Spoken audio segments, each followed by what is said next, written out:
I just saved you guys 10 grand. I'm not even kidding. Never make a deck without knowing their budget. Let's say you have $5,000 or $6,000 a month of monthly recurring revenue because of your retainers. Thinking about getting $4,000 a month in new revenue is a lot less daunting and scary than trying to get $10,000 of new business every single month. When you say your price, shut the up. This 30-second spot is gonna be $10,000.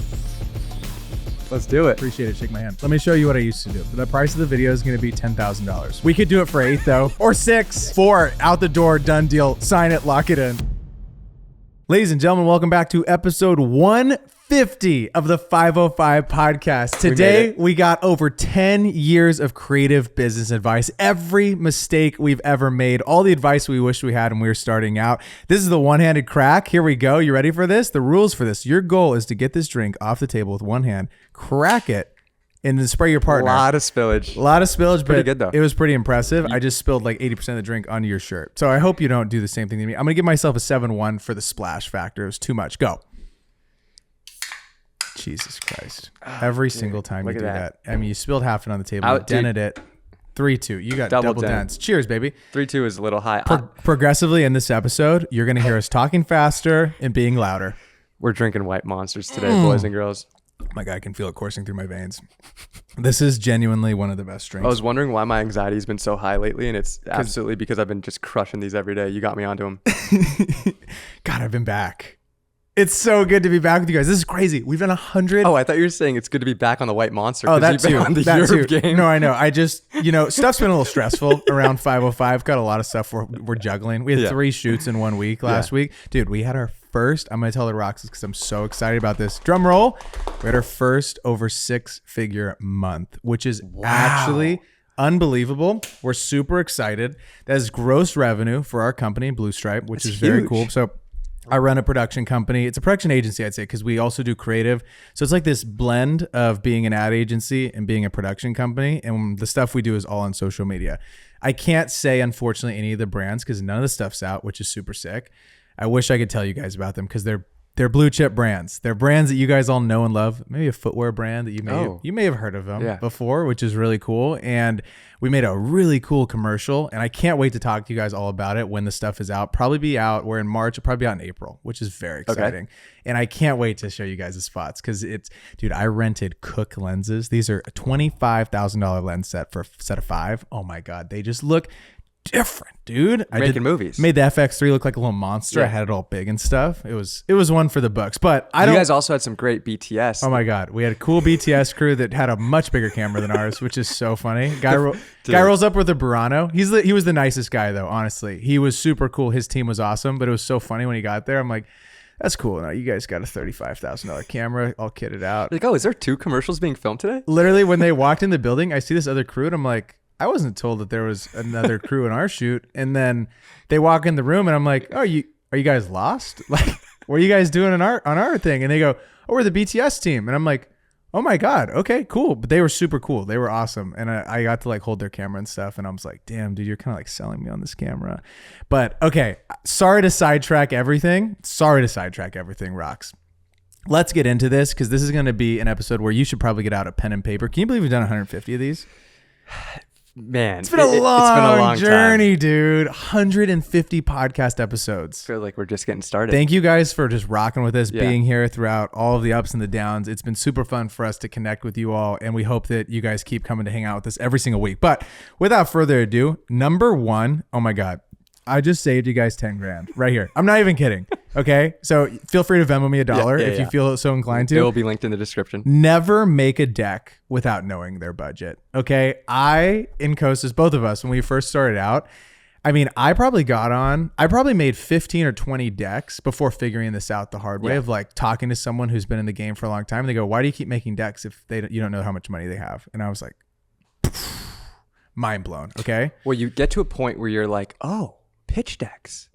I come off as more professional. I can do this. Let's do that every time, right? The problem was, I remember I was still in college. It was my junior year and I was finishing up. I had just started my first LLC, okay? And I get called from a yogurt shop. It's like a big chain, right? And so I sent them over a deck for like $12,000 every single month. I'm like, we're going Hail Mary, right? We spend 2 weeks on this deck, sitting waiting more. finally, a month later, they reply, oh, yeah, we're not interested. I was like, oh, that's great. I was like, why? They're like, it just was out of our budget. And so I kept doing this, falling into this brutal cycle of making these beautiful decks and spending a week of time where, one, we're not working on anything else. And I was in college, right? So I don't have consistent income coming in. It's very sporadic at this time. We're doing $1,000 here, $2,000 here. Maybe we get lucky, we land a $3K job, but it's like very sporadic. We're not making a lot of money. And then these decks come in, or these inquiries come in, or we reach out to people and we finally get a bite on a cold outreach. And then it's like, great, we drop everything. It's a fire drill every single time. Oh, we got to make a deck. Okay. We hire a guy on Fiverr, or we like work really hard on making all these different, pieces come together. Then we send it off and then we wait. And then we wait.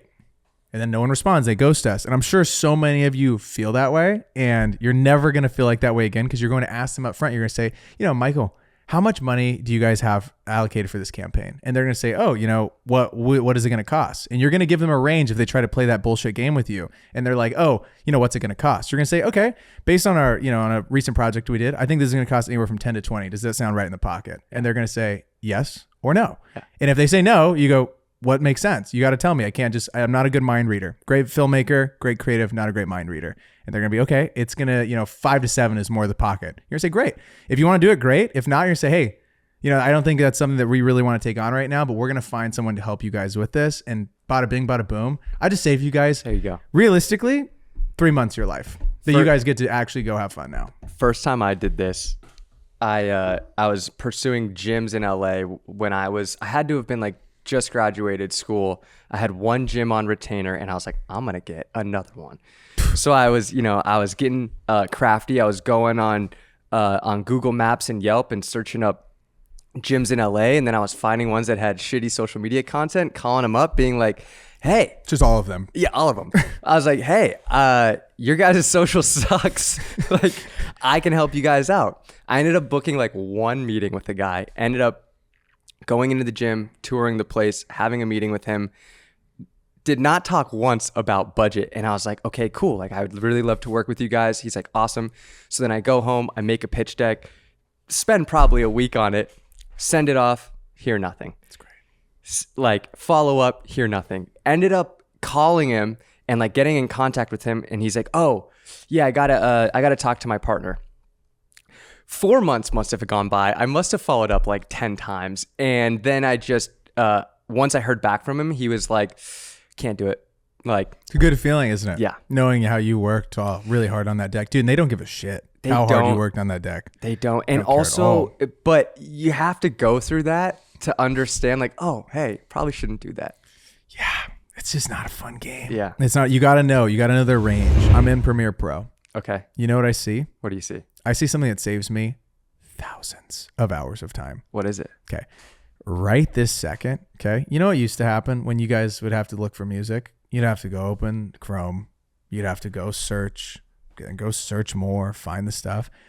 Artlist and Premiere Pro did this right here. They did this. Yep. They link and build? They linked and build, right? Linked and builded. Built. They linked and built. Wait. Are you telling me Artlist is in Premiere Pro now? Brother, I'm telling you that you just got thousands of hours back because Artlist is in Premiere Pro. You can search for your songs, the stock footage, the sound effects. You just go in. It's right there. It's in the panel. You know how you have different panels? Yeah. Artlist has a panel in there now. That's sick. And that's what we edited. Dude, I'm not even trying to BS right now. That is going to save me so much time. You know how easy it is to, instead of having to go back and forth and then like, I can literally just download, drag it on right there immediately, see if I like the fit of it against the footage, and then go right back up to the panel inside Premiere Pro. God, I got to check that out today. Can you believe that they integrated together? I mean, they literally went like this. They did a little shake and a little bit of bake. And a little bake. Just like that. Good for them. I know. That's a big win for Artlist. Absolutely incredible because now you guys are saving time. Okay. You're staying in one platform. We don't have to leave. You got the best music, best sound effects, best stock footage. I mean, are you kidding me? I would also say, I don't think Premiere would link and build unless it was with the best company. I don't think so either. They're not going to integrate some BS, you know? It's just, you got two of the top dogs. Two top dogs. Linking up. Dude, It's almost the equivalent of Luka coming to the Lakers. It's very similar vibes. You know, Yeah. it's Bron and Luka Just taking us to the championship. Shake and bake. Yeah, dude, Lakers in 5. Come on, dude. Artlist and Premiere Pro. Artlist.io, baby. You know, you get 2 months for free too if you use the 505 pod code. No brainer. I'm telling you Link guys. down below. Come on. Best of the best. Number 2. Don't be the first to address a problem. Oh my God, do I have some stories for you guys? Give me one. What's a story? Out of all of these tips, I think this is the one I have the most experience with. Okay. I'll tell you a perfect example. When I was on tour with Loud Luxury, and if you're friends with them, please don't tell them about this, but my camera was fucking up. Okay. I don't know still to this day what was happening. I was taking photos and then it would like be bursting. Like I would shoot a burst of photos, it'd be loading, and then like the fucking card would format and like the camera would reset. And I was like, oh my God, what is happening? I was specifically shooting a show at their old college where Joe and Andrew met. Probably a big show. Big homecoming show. And my camera's fucking up. I'm like hitting the play button to like review photos. They're not there. I'm like, I don't know what the fuck's going on. So I had a different camera that I was using to just film video. I had like my A7R3 to shoot photo and then A7S3 to shoot video. And I was like, okay, let me try the A7S3. So I started shooting on the A7S3 and got some photos. I had about a third of the total photos I shot during that concert. And I go to send them the photos the next day and Joe goes, is that it? And I'm at this crossroads of, do I send a long message being like, this is what happened to my camera, I don't know what happened, blah, blah, blah, blah, blah, blah, blah, or do I just say yes?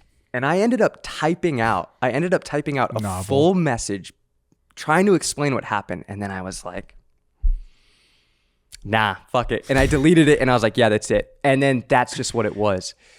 That's just one example though of like, we all know that shit fucks up. It's inevitable, whether it be gear, you format something, whatever it may be. Do not bring up the issue unless the client brings it up first. Dude, what can go wrong will go wrong. 100%. Every damn time you're on a shoot of any caliber, whether you're just starting out or you're a seasoned vet, stuff will go wrong. The 2 times. One time I almost quit. Okay, I was filming for a sorority. Okay, filming for a sorority, $900 budget. First time I ever got paid to make videos. Sick. Okay, I'm feeling big, dude. Yeah. I bought drinks that night at the bar. I was like, wow, I'm feeling big right now. Yeah. Okay, we go up and we hike to Spencer's Butte in Oregon, which is like a little 30-minute hike, takes like 20 minutes to get over there. Got all the girls, whole sororities there, right? There's like 20 of them, you know, to that group. They're there. We hike the mountain. They're feeling the kid. Yeah, we're shooting with the T5i. I'm just 60 B-roll. It's looking beautiful, right? We get up to the mountain, taking the shots, and I had pitched this whole drone thing. I go, we're gonna go to the drone. You're gonna hold the flag out, you know? It's a classic shot, classic sorority shot. Drone's gonna shoot off into the sunset. We get up there. I open the drone bag. There's no drone batteries in the back. There's also no memory card for the drone. They're charging at home. And the memory card's plugged into my laptop. So I sit there panicking, heart sinks. I go, hold my hand up. I go, wind's a little bad today. Yeah. Can't take off that drone. And they go, what? I go, yeah, it's about 60 miles per hour northwest. I go, it just doesn't work with that. And they go, okay. I go, I'll come back another day and I'll get this shot again. They're just like, okay. And I was like, I was not going to say, I forgot the I literally thought, this is when the ADHD was kicking in, and I'm like, wow, maybe like I shouldn't do a job where I got to remember a lot of stuff. Maybe I should do like a very simple job that's like, this is what you got to do and that's it. Video photography, you got to remember 97 different things. I know. Camera, battery, lens, like memory card, lens cloth, little stupid blower thingy. All of it. All of the stupid little things. There's another time I was shooting for the Lakers. This was like very early on and working for them. And they sent me off to a shoot with some bullshit ass gear that didn't work. And I get there and they had this mic and I didn't really know how to use this specific mic. And it was like a literal physical microphone, right? Okay. It was like a Sennheiser pack. And I get out there, I'm looking at the Sennheiser pack and the little antenna thing's a little cranked. And I was like, that's probably fine. They wouldn't send me out here with this. This was like one of my first few weeks working for them, right? I get out to the shoot. It was like a community shoot. And the girl, I have headphones on, right? So I can hear everything she's saying. It doesn't sound bad to her. But in my headphones, like, hey, what's up? Dude. Hey, what's going on? And I'm like, oh my God. And I'm sitting there thinking, I'm like, I don't know what to do. And so I keep telling her, I'm just going to need you to retake that line. And she would look at me because she was like, I feel like I'm crushing these lines. And she was awesome. She was like a great fitness instructor. And I'm like, every time. And I'm like, I'm not going to admit to them that this gear is broken because then they're going to think this is my first few weeks, right? So they're like sending me on just random stuff, getting my bearings and whatnot. I'm like, I'm not about to say that this was messed up. Yeah. So the whole entire audio is just the whole time. It's like, we're going to do a Lakers class. And I'm like, okay, this is great. Yeah, this is great. So the whole time I probably had her do so many double takes and she's like, we can't keep doing double takes. And I go, listen, I just want about 3 to 4 of each thing. I want to make you look like a rock star. And she goes, okay, you know that the maths, right? And then I got home and I just boosted the music up pretty high and I just kind of hit it. And I remember my boss was like, could we take down that music? It's a little loud. I go, she's making a lot of mistakes and stuff. I think we should just kind of leave it at that volume. I'll put subtitles on the whole thing. And only I could hear that shit. I knew no one else would hear it. You could hear it periodically throughout. It was like, and I'd be like, oh, the song's got these little hissy things going on, but it's a good song. I also fucked up. What do the mics do that? Dude, it was a Sennheiser. Really? And they do that hiss thing. Dude, I was filming, it's a really cool thing. I was filming a helicopter tour of LA with a real estate agent, but he brought his mom, which is a really cool concept. Great concept. So double mic'd them, but we were around an area. High frequencies? High frequency. Yeah. Couldn't figure it out. Like you had to set the right frequency.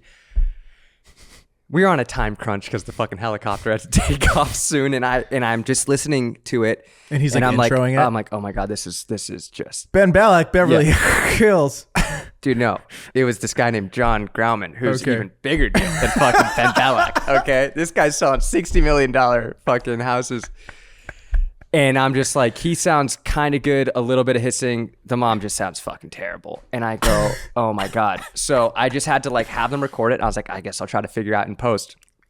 I spent so fucking long trying to like tweak the audio and figure it out. I ended up sending it to him. And that was another time where I was like, do I tell him that the audio is fucked up or do I just wait for him to say anything? And I think he like kind of mentioned something about it. And I was like, oh yeah, let me like tweak that. And I like didn't change anything about it. And then it ended up being okay. But like the audio was just god awful. Dude, you got to stay calm, cool, and collected. You got to.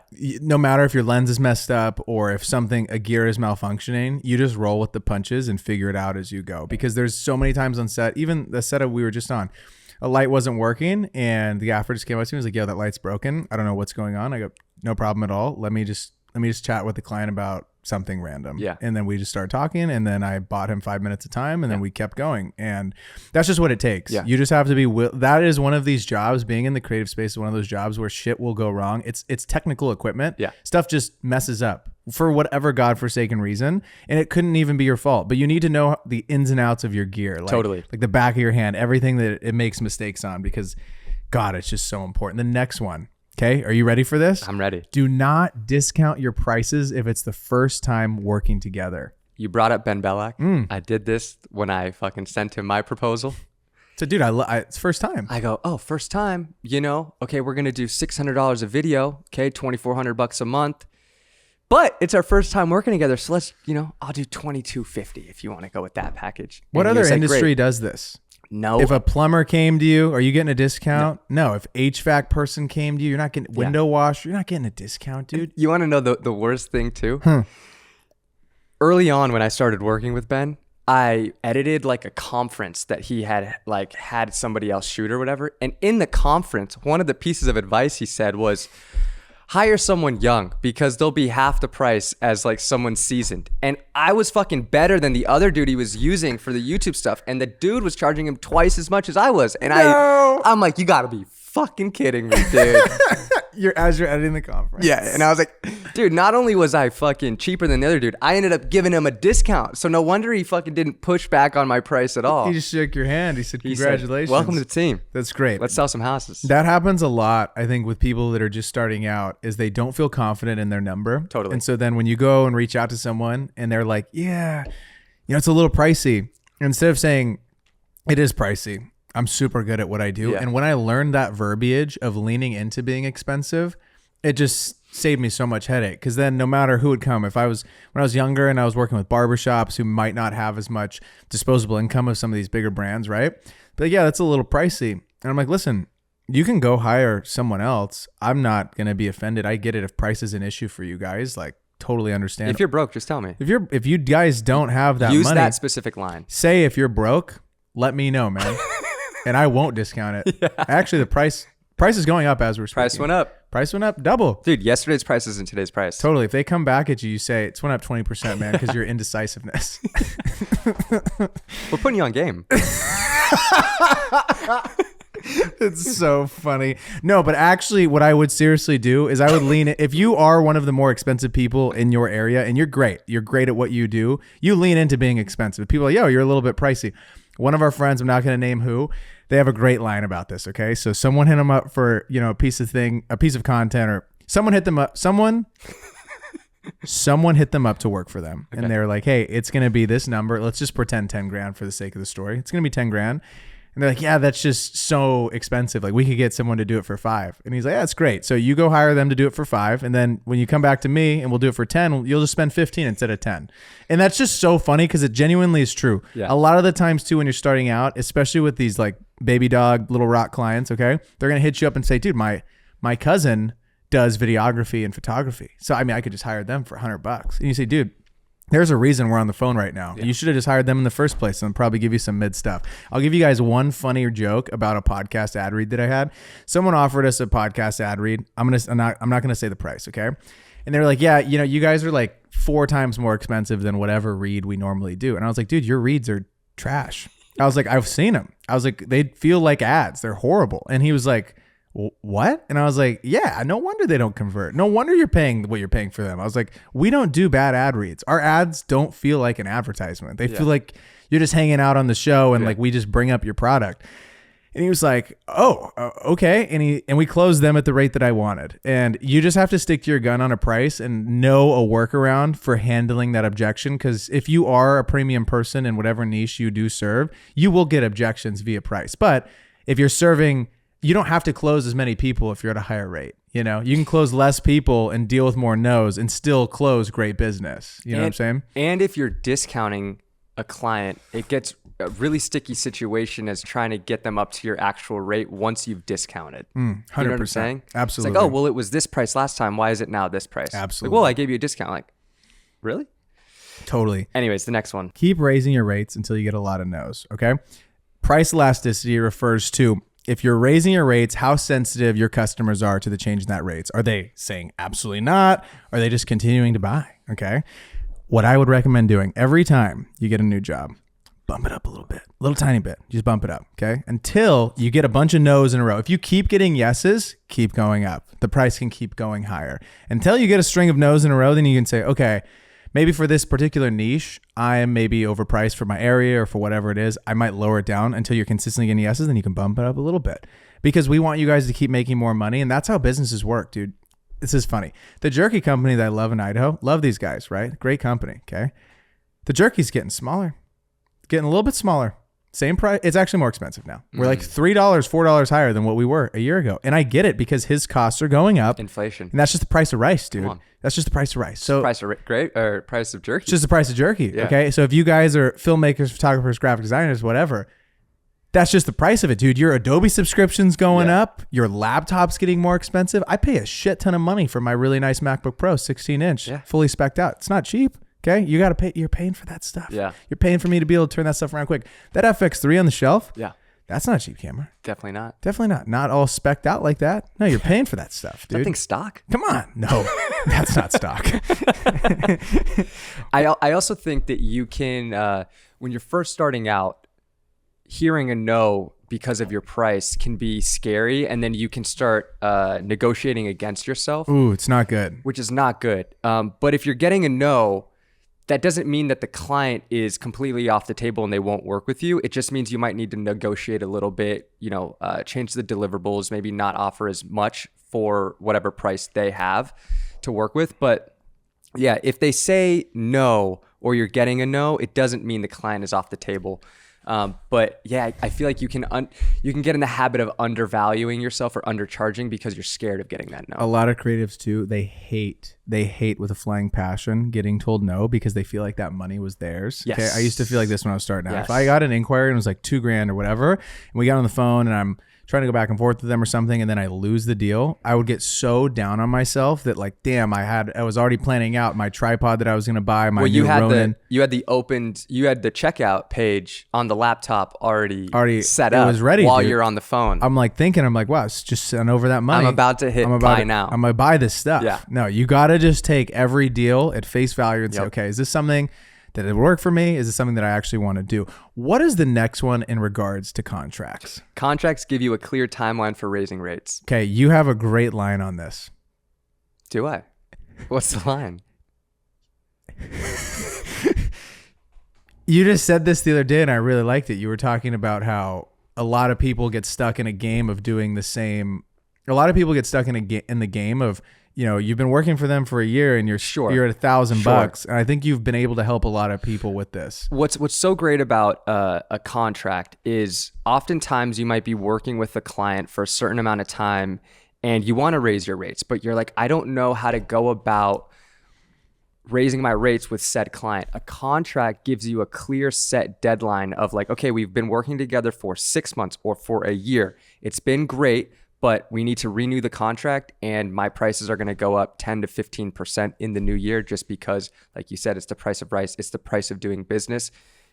Inflation's going up, the economy, whatever it may be. Bro, eggs are $14, man. I'm saying. I want pasture raised. I want the orange yolk. Yeah. I can't get that if I'm charging $50 a video. But yeah, like if you have a contract and it ends, it's just a natural time to talk about raising your rates with said client. Next one is that retainers give you freedom. So retainers are just predictable income, right? Yeah. You're working with a client and you say, hey, we like this person or we like this team. We want to do consistent stuff for you guys. A realistic thing too, as well, as part of your pitch process. If you guys just do a one-off video with them, unless they're a massive like multi-million-dollar company and they just need like a sales video or an explainer video, you guys should always be pitching them consistency because they're going to actually see results from that, right? It's like if you guys go to the gym one time, okay, you're still going to be large and in charge, or you're still going to be a skinny bones Jones. You're not going to see any change off of one time at the gym. But if you go for 30 days, you go for 6 days or 90 days, your body's going to transform drastically. You're going to be more in shape. You're going to lose weight, whatever your goal is, you're going to hit that goal. You're going to see consistent change. You're really thinking about me as you're talking about that. I was thinking about you were the large and in charge guy trying to slim down a little bit. No. I'm just progressively getting bigger, more and yoked. bigger and bigger as the weeks go because I've just been staying consistent. Totally. I couldn't agree more. Anyways, back to the important stuff. I would say that the consistency factor will absolutely help them. They cannot expect to see immediate results off of posting 4 times a month. It just doesn't work. Okay. It does not work. Same thing goes for you guys in your personal brands. You post 10 times. Yeah. You post 10 times, probably not a lot changes. Yeah. But if you post 50 times, 100 times, then we'll actually get to see a decent sample size of what's working, what you enjoy posting, and like a direction for where you want to go. As far as retainers giving you freedom, you're going to be able to produce and provide a better value to the client, but it gives you freedom because it gives you the predictable income, like you said. I think a lot of creators want to get to that $10,000 a month mark. We've talked about it before. Thinking about 10K every single month, trying to get new business to hit that 10K, it's daunting and it can be a lot. And I think that if you break it up, if you have a few retainer clients for a few $1,000s a month each, let's say you have $5,000 or $6,000 a month of monthly recurring revenue because of your retainers, thinking about getting $4,000 a month in new revenue is a lot less daunting and scary than trying to get $10,000 of new business every single month. When I was first starting out, like at the Lakers, right? Let's just pretend, for the sake of the numbers game, that my after taxes, I'd get $5,000 a month. Okay. So then I knew, okay, I want to make up an extra $5,000, right? This was when I was like 21 years old. So at 21 years old, I wanted to make $10,000. That was like my huge goal. I wanted to make that so badly. And instead of trying to get like one home run every single month at $5,000 a month, I just found little $1,500 jobs that I could go do. And then I was like, okay, my day rate is this to shoot and edit. And it was like $750 and $750 or whatever, right? For, $1,500. And then I started to get 1 or 2. And then on the weekends, if it was in the evening, if I could pull it off in the evening after work, I'd go shoot something. And then pretty soon enough, I hit a $10,000 a month and I was over the moon ecstatic. And I was like, okay, I like 3 of these clients. I don't like the rest of them. Maybe I raise my rates a little bit, and then I don't have to do as many different jobs every single month. And then it became reoccurring to where I'm like, okay, wow, I have a few clients that are paying me $4,000 a month. And now if I just get 1 random job every month or 2 random jobs call me every month, I'm going to hit this 10K number easily every single time. So whether you're at a full-time job or you're trying to do this full-time freelance or you have a business, that's a really solid way to set up predictable income. And I think it's even easier if you target a very specific group of people. 100%. So many people are crying at me on this online. I know, dude. Jesus. You're getting a lot of pushbacks on this. I love it, dude. Bring me the heat, dude. You're getting a lot of pushback on the specialist. The specialist. So is that a new? Is that a new? It's a generalist meets specialist. It's a combination. People are crying about the specialist thing. I'm telling you guys, I will die on this grave. So will I. That you should bury us together. Bury me together. Bury us together. Put it on the fucking tombstone. Say specialists made more bread than generalists. A specialist died here. Was rich as fuck. Made more money than a generalist. Okay, this one is huge. This one is when you say your price, shut the fuck up. Yeah. Okay. So let's practice. Okay. Here, you tell me. Okay, I'm gonna tell you my price. Okay. The price of this video, this 30-second spot, is gonna be $10,000.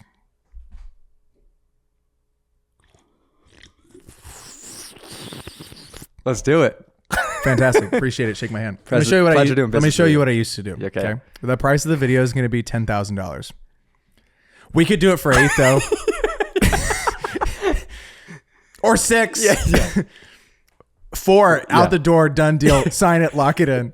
That's what seriously, that's what I used to do. As soon as I would say the price, I would judge based on their face or on the phone if it was silent. Smart people will be silent on the other end. Shut your mouth. Sit in that silence. Sit in the silence and say, what do you think, Mike? Yeah. And if they don't talk, it'd be weird after you say, what do you think? The worst is if you go, oh, this video is going to be 10,000, but it's our first time working together. So I can do it for 4. Don't do that. Yeah. Figure out what the number is that you want, right? And then just sit in it and say, like, what do you think about that? Does that make sense for you guys? Is that number something you think we can make work? And they'll tell you. They'll say, absolutely not. And they say, what makes sense? Which is why I asked you for your budget in the fucking first place. But it's fine, because you guys don't want to do that. They love doing the budget game. Brilliant clients, the best of the best clients, will tell you a number, okay? And then you either stick at it. I'll tell you guys this is a totally random tangent, not based on what we're talking about. In college, we did this thing where it was called campaigns, and we basically pitched a real company. It was Mere water bottles. Okay. And they gave us $1 million budget. The CEO and the founder of the company flew out to Oregon, and the 6 different groups of this class, was like 30 of us. We all got to pitch for winning their agency of record. It was honestly great practice. So you work for the whole term on your pitch, on your campaign for Mere water bottles. And then our whole entire goal was to try to win. So there's 12 different groups actually. And of our 6, we went in and every single group was under $1 million. So a group was like $700K for their campaign for the quarter. One was 600, one was like 900. We pitched at $1 million. And then we also had one pitch that was like 1.3. And we said, listen, I know you guys only have $1 million, but for 1.3, this is what we can do. And the 1.3 pitch was so fucking cool with what we actually ended up going with. And they were like, there's one group in here that went above and beyond, and they start talking about, they're like talking about these other groups. I'm like, damn, did we like just do terrible on this? They're like, the winner is like our group. I don't remember what our name was. We'll call it Blue Stripe. Blue Stripe wins the pitch, right? And then he's like, you guys were actually the only group that showed us an option of what above and beyond could look like. And we want to go with the above and beyond option because that's how we position our brand, is we're above and beyond. And I was like, damn, okay, that's really interesting, because it wasn't my idea. It was another girl in our group's idea to go bigger. And I remember everyone was like, but they said it was $1 million. But dude, if they want to spend more and the idea is cool enough, they will go with the bigger option. Yeah. Especially guys like you like the nicest stuff. So do I. Hell yeah. I like the nicest stuff. If you showed me 2 options and one's a B and one's like the clear A, I'm always going to pick the A. I want the best of the best stuff. And there's always people out there that want the best of the best stuff. Those are the people I want to work with. I'm just sucked into consumerism. Dude. Me too, dude. I love it. Give me the nice shit. Come on. I want the nice shoes. I want the nice lights. As soon as a new camera comes out, the older model just in my head doesn't work anymore. Find the cross section of passion and profit. Okay. I think this is so important, and I found this in college, okay? Because I was trying to become a vet, and I liked horses. My family grew up around horses, so I was like, okay, I could make money in the horse industry, right, by being a vet. Problem was I hated school. Hated it with a flying passion. Liked being around people and stuff. Did not like going to the class and that stuff. Did not like it. Just didn't vibe with me. So I was failing these classes, so I couldn't make it work, right? Then I found this camera stuff and I'm like, okay, really enjoy making videos. How can I make money with it? And I saw this emergence of videographers and just people making content on the internet. I'm like, okay, I can't be a vet. I'm going to fail. I'm going to get C's all throughout college. I need to figure out a way that the camera can make money. Yeah. And then I saw fitness people and they hired videographers. I was like, okay, my intro into this could be working for these fitness people. And then I started making fitness YouTube videos to attract fitness influencers that wanted to make content, and that is how I got my start in the whole game. I would even take it a step further, and whatever niche you're in, go after the group in that niche that has money. You give a perfect example for sports videography, right?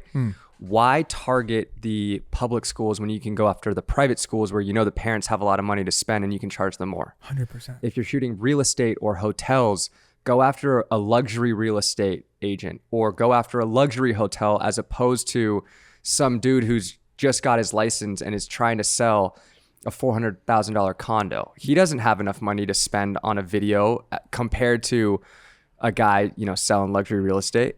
You also have to pay attention to where it's heading. Like I bet on the creator economy. I saw it happening and I saw YouTubers making millions of dollars and I said, this is going to be a thing. And everyone else thinks this is psychotic right now. And no one was believing that YouTubers were wealthy and that they were actually making legitimate income. And I remember seeing Christian Guzman and seeing where his brand was heading. I was like, okay, people are infatuated with this guy. They're inspired by him. So they buy his products because they feel aligned with his vision. They feel aligned with like the person he's becoming. So they want to buy into the things he's building. They're like, I want to support this guy instead of supporting like a Nike or an Adidas or whatever, right? They're supporting someone that's like, it's a small business in quotes, right? Because they're making millions of dollars. But that's still, I'd still categorize that as like a medium-sized business, right? They're not like this conglomerate like we're used to seeing, you know, when we walk down to Santa Monica Boulevard. Yeah. I don't know where I was going. Isn't it crazy how you can just go a few blocks north or south of where we live and it's just a completely different demographic? It's pretty crazy. We walk this way, we're in like the richest area in Los Angeles, and we walk this way and it's like, I'll tell you what. Bow, bow, bow, bow. Dude, when I go outside to go on my daily walk, I'm going north all day, okay? You won't catch me walking south. Anyways, where were you going? I don't know where I was going. You're talking about the fitness people. Okay, I was just talking about picking an industry of where people are growing, where the industry is growing. I love Scott Galloway. Yeah. I love this guy to death. I think his podcast is super interesting. He's a professor at NYU, but he talks about not following your passions. And I'll leave you guys with this because I think it's an interesting debate. Scott's like, you should follow something that you're good at. Okay. That's his whole thing. It's like, fuck following your passions. His saying that a lot of the billionaires that come in to speak at NYU always say, follow your passions, but they've made their money in a very specific thing. And they're like really great at finance or really great at picking the market trends, whatever.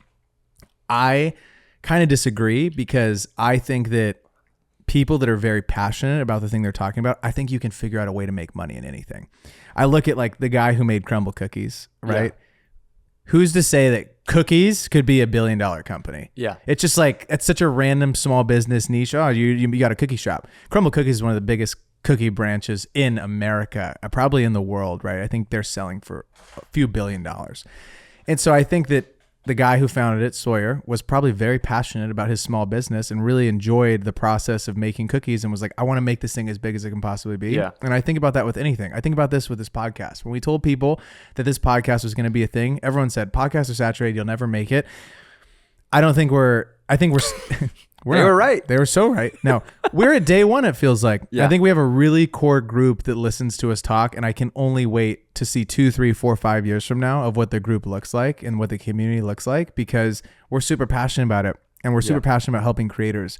And whether, you know, people think it's dumb that we decided to pick this niche or not, like I know that because we're passionate about it, because you see a light at the end of the tunnel, we're going to beat most of the people who just think it's going to be a fast, like quick little game. And like, you have to look at something that I think you're interested in, that you're passionate about, because otherwise, you know, if you're just chasing a paycheck, it just gets kind of numbing after a while. Totally. I think it's not fulfilling. No, I think if you really are enjoying something, the thing that you're doing, you'll work so much harder at it than everybody else. Absolutely.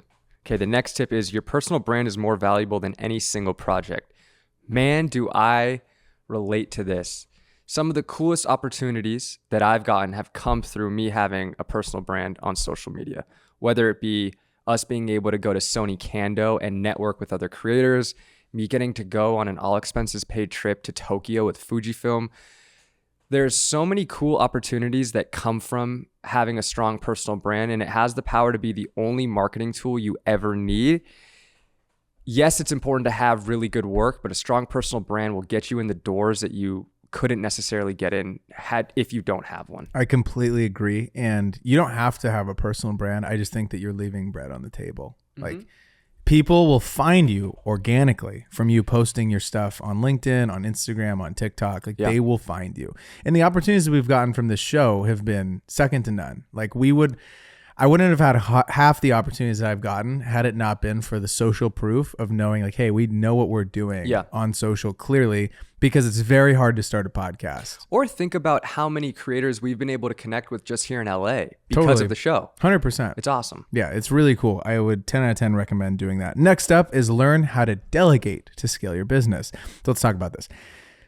With Blue Stripe specifically, if I was to edit every single thing that came through the door, couldn't do it. If Sharif produced every single thing that came through the door, we would not have a business. We would just be two freelancers who were pretending like we had a business. Okay. You don't have to have an employed squad of 27 people. You could be 1 or 2 people or 3 people, whatever, 4 people. We'd actually recommend you not have full-time employees. Just contract everybody out. Contract everybody out in the very beginning until it is literally losing you money. Yeah.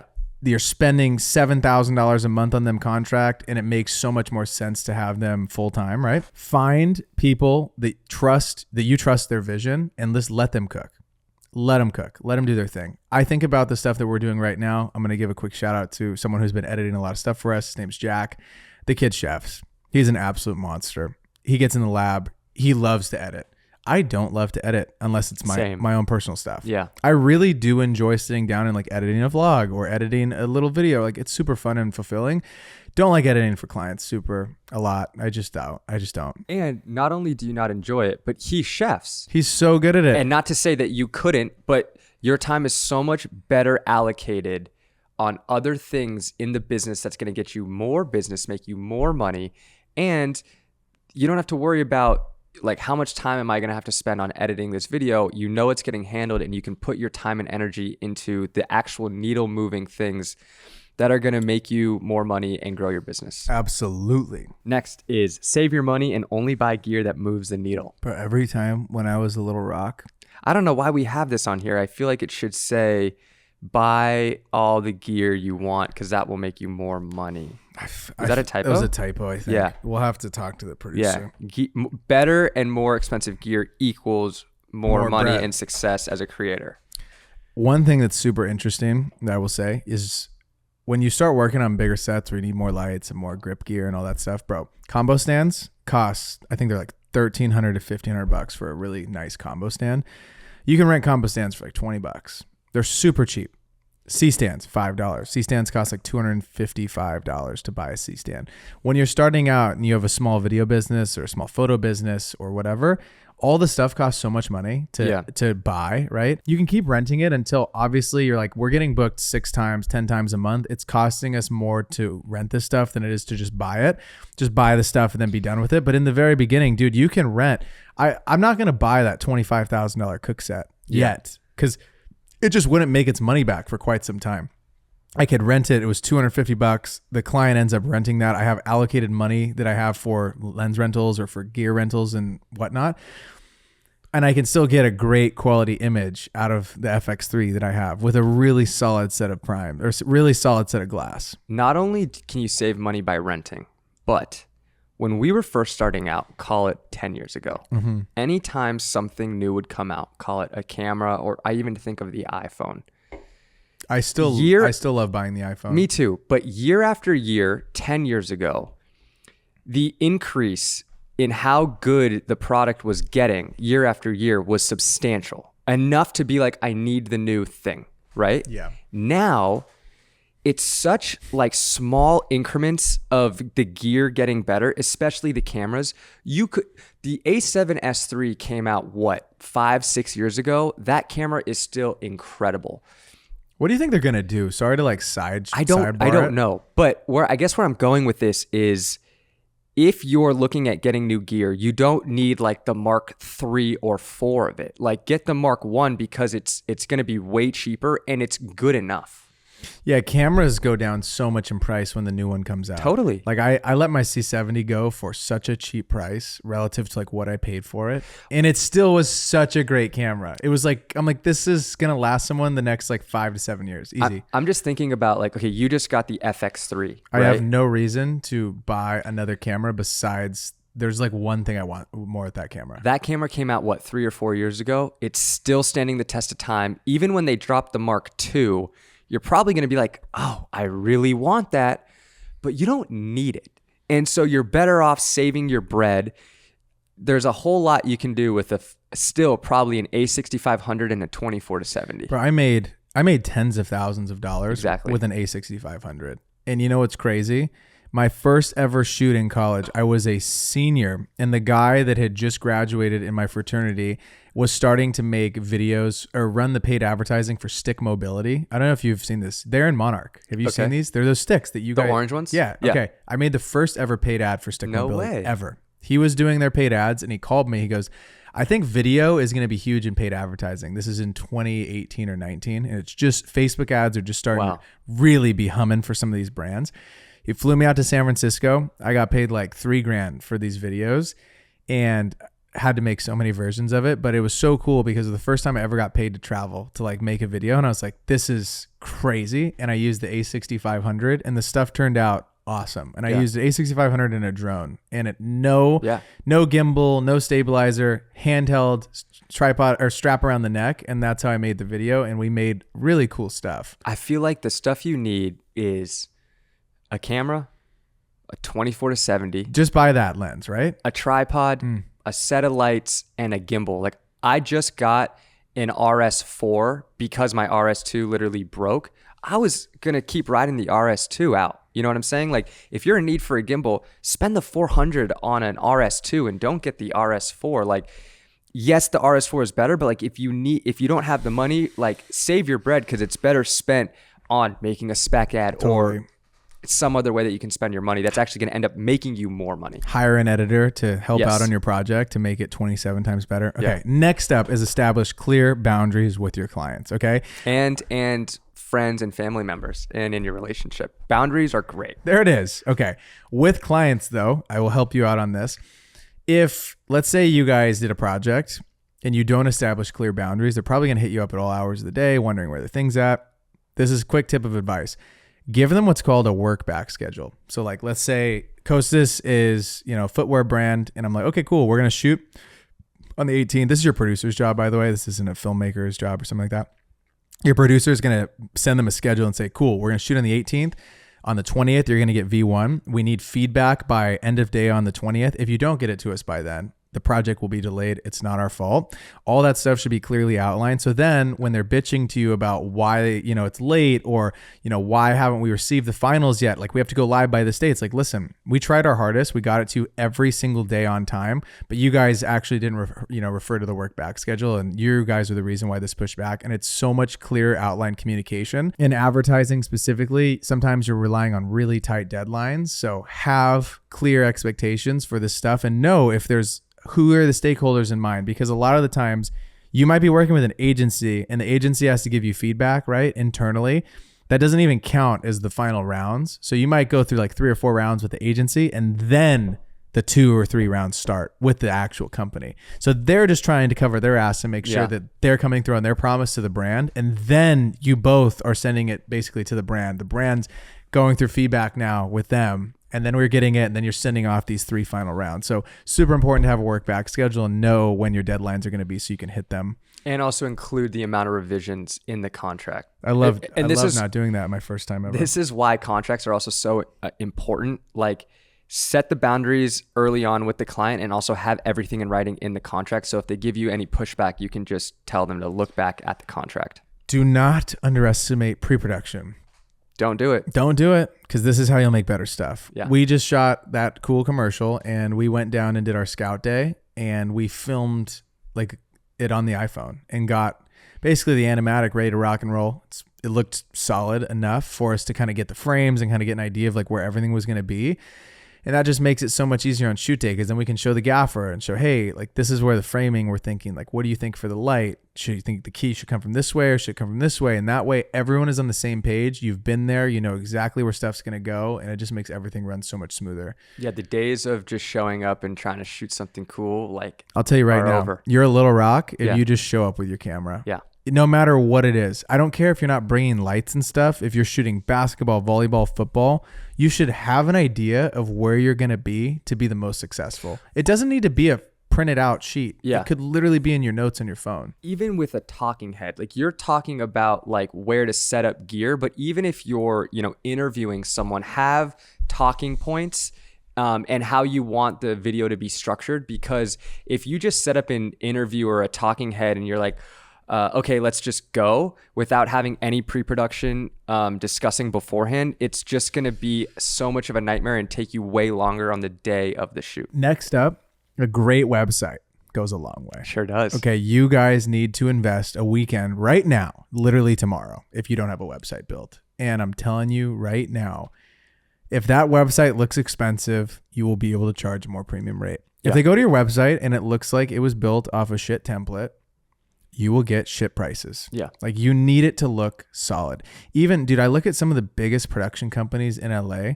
Their work is so easy to find. It doesn't have to be rocket science. You don't need to spend $20,000 to make your website. Yeah. Like you yourself can make it. A lot of them actually just have little grids. I think though, their work is so good that it speaks for itself. Sure. So I think when you're starting out, like spend more time on making that great to kind of curate that experience, because if your work isn't as good as these teams of like 15, 20 people, like it's just not going to be as good. Yeah. They're insane at what they do.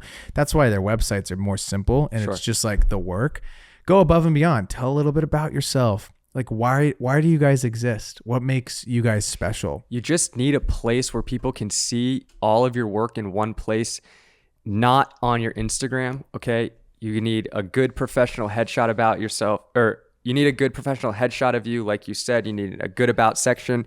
And it just goes a long way, because they're going to ask to see your website, and you don't need every single thing you've ever shot on it. You just need like your best work. I feel like when I was first starting out, I made a mistake of like, I've shot 20 different things and I'm putting them all on my website because I need to show every single project I've ever worked on. And that's just not the case. Stick with your best work that represents you best, and also put the work that's going to actually get you more clients, that aligns with the clients that you want to attract. Absolutely. Next up is to know your MLE, your minimum level of engagement. What is your minimum level of engagement? Minimum level of engagement is the minimum amount of money you're willing to accept for a job. Shout out to Christo. Come on, dude. This is a great tactic for you guys to just know what that number is. Because if a job comes in and it's $200, you're gonna say, yeah, I need you to hit $500, or I need you to hit 1,000 for me to work with you guys. But I'd love to work with you guys. You should at least know what it costs to work with you before you hop on the phone with any client. Absolutely. Next up is your network is your net worth, baby. Say it again. Your network is your net worth. Come on.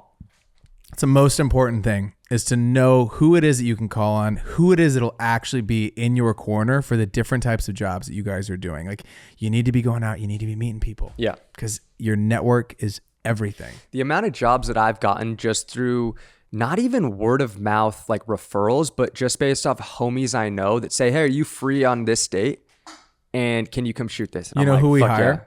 Our buddies. We hire our friends. Yeah. We hire our friends for everything. Friends hire friends. The amount of people that DM me all the time now the company's up and running, they're like, yo, could I work with you?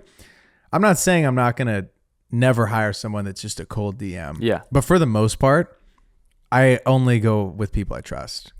If you're going to reach out to someone and you want to connect with them and work with them and say, hey, I would love to shoot with you someday.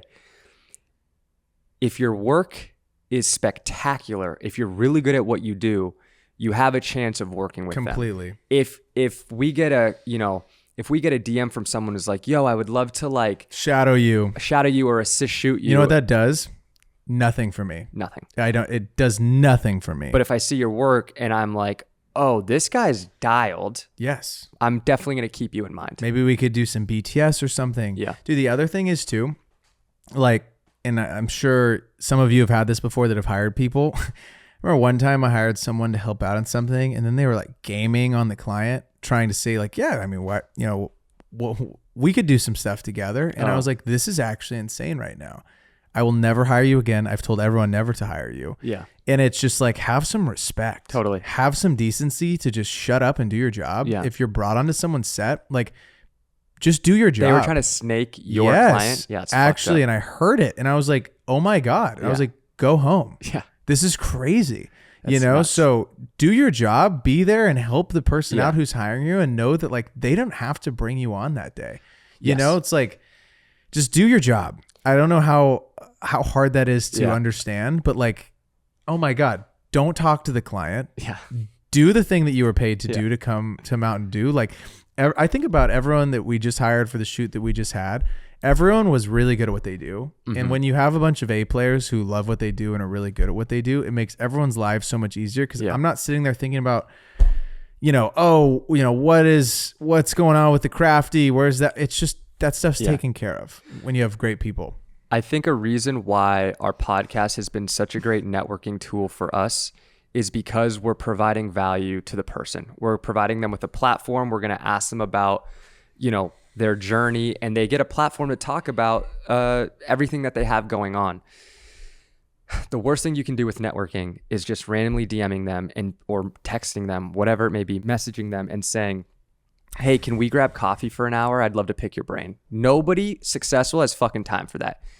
And it's super selfish. Okay. When you network with someone, A, play the long game, and 2, you need to provide some sort of value for them. Next up, a good personality leads to repeat business. Sure does. Be a good rock, have a great attitude. I'm telling you, okay?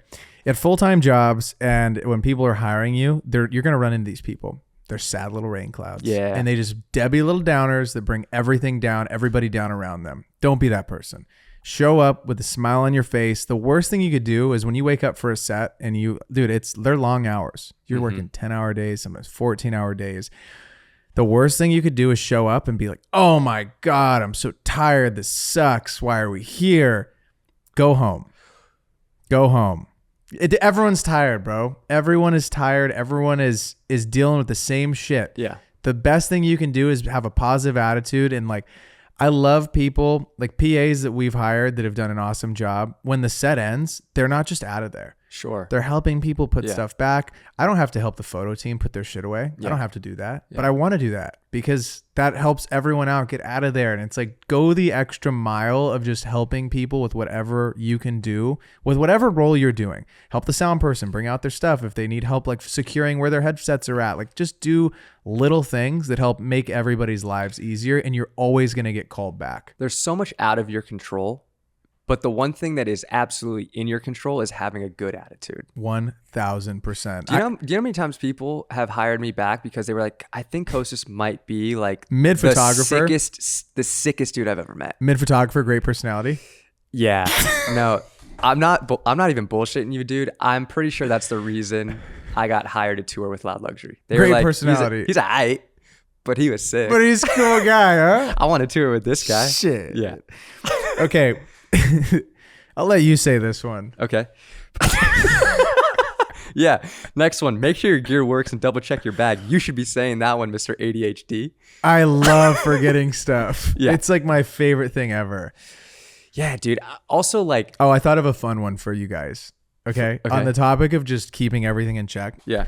I'm going to laminate a bunch of different index cards with people's stuff. So I'm going to have Figs camera box. I'm going to have Reef. I'm going to have lighting. I'm going to have grip. I'm going to have electric, whatever. Sure. For all the shoots now, let's say you don't have a truck and everything's like not in a big box truck. Okay. If you were at a shoot and let's say you had a room where like all the gear's at, have these little index cards and just print them out. So if you have a PA, you can be like, go to Figs box and then the blower's in Figs box. I like or that. Go to the grip and lighting stuff and there's a cable there that I need. And I think just little things like that make your process that much smoother. It's not rocket science. I saw someone else do this, but I think that it will help you guys, and it for sure will help a fella like me who, if you guys go to a shoot, the worst thing ever you could do is just pile all your shit into a room, especially when you guys are starting to go on bigger sets, and then be like, oh my God, where's the one cable or where's the aperture bag?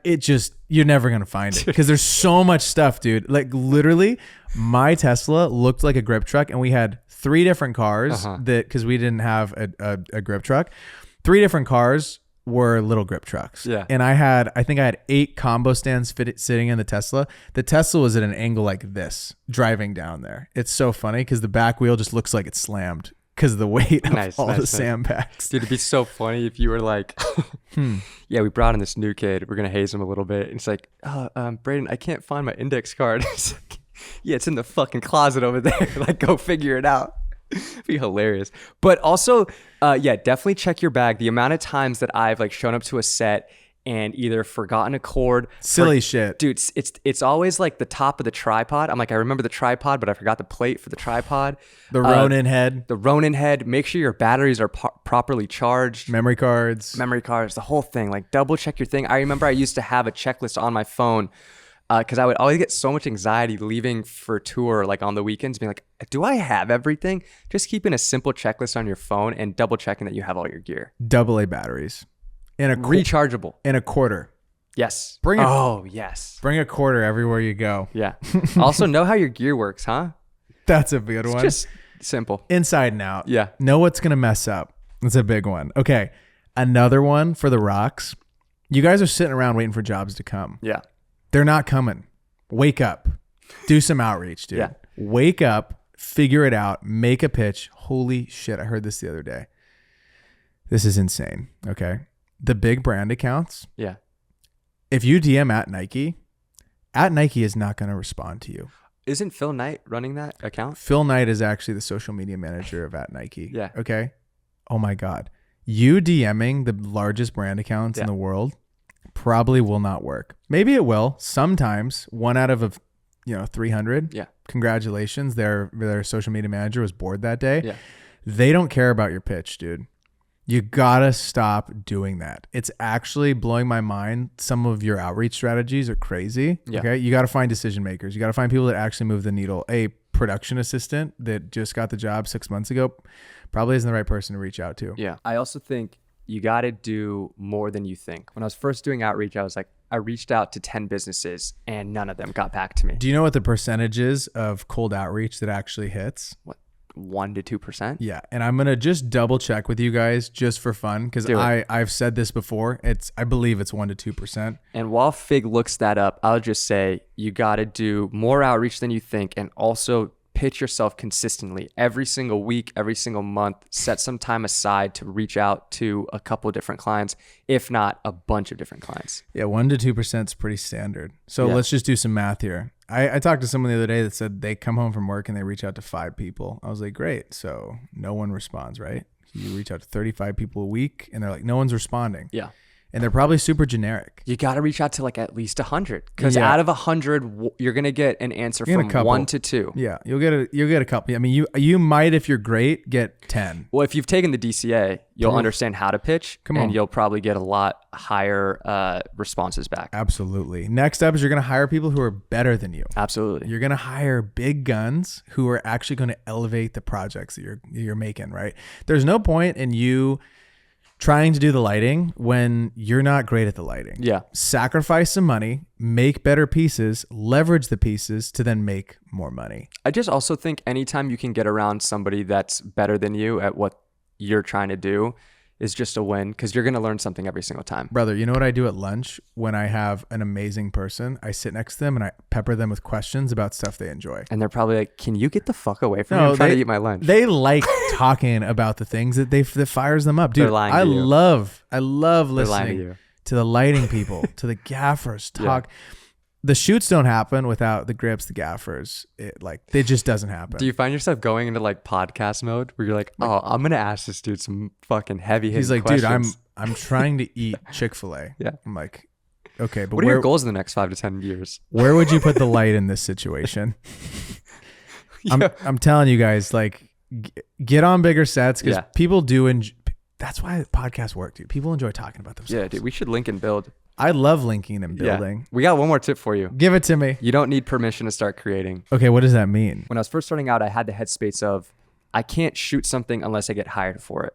It just, for whatever reason, didn't make sense. Like the idea of a spec project didn't make sense to me. If you're not getting hired already for the work you want to make, go make it yourself.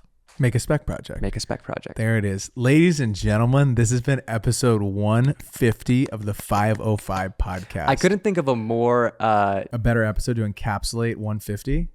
I can't think of a more classic 505 podcast episode than this podcast right here. I absolutely loved this. It flew by. I hope you guys had so much fun hanging out with us.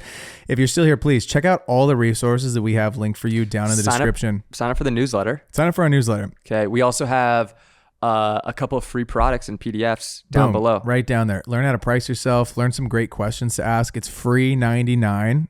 I loved this conversation. Thank you guys so much for being here. We love you guys. Thank you guys so much for tuning into episode 150 of the 505 podcast. If you're still here, please hit the subscribe button, drop us a comment, and we'll see you guys all next week. Peace.